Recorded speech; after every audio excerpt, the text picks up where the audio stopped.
Eh, Assalamualaikum warahmatullahi wabarakatuh. Daawwattoota kan koonaa dide. eh.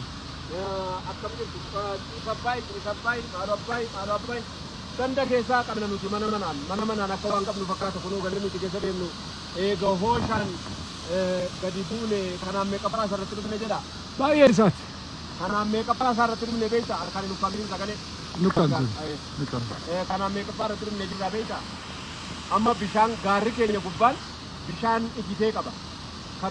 Keessi isaa marrumaan bishaan qaba. Asirraan laan gaarri kun gaara Haji Abdullaahii Ganamooti. Gaarri Haji Abdullaahii Ganamoo kunoo gamni kun gama gaara Haji Abdullaahii Ganamooti. Gaarri Haji Abdullaahii Ganamoo ofumaa isaatiif Haji Abdullaahii Ganamootiin akka waan wal fakkaatu. Kunoo laaluu dandeessa. Hurriitu aguuga isa kaan hurriitu dhuske malee gaara Haji Abdullaahii Ganamooti.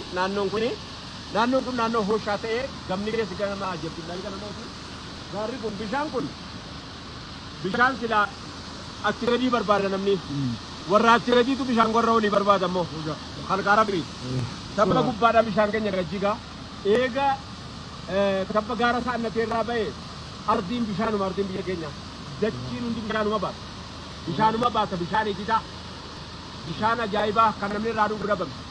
Taayilaandii jedhanii qoraatsuwwan laastikiitti naqanii achi gad fidanii nutti gurgurataa oolan. Haga kanan qulqullaa'u. Haga kanan bareedu. Kuni bar kuulii fakkaata kuulii. Kuulii jechi kuullatan fakkaata bar.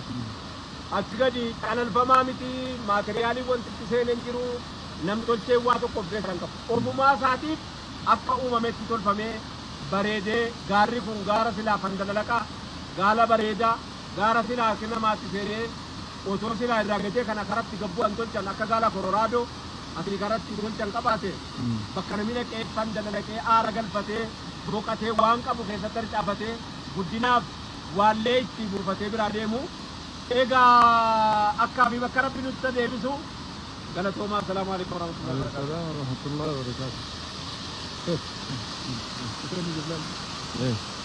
Lumayaa bar. Ajaa'iba bar. Kaachir bulleen akkas. As galaa bar. As gala. As gala. Kana keessa gala. As gala.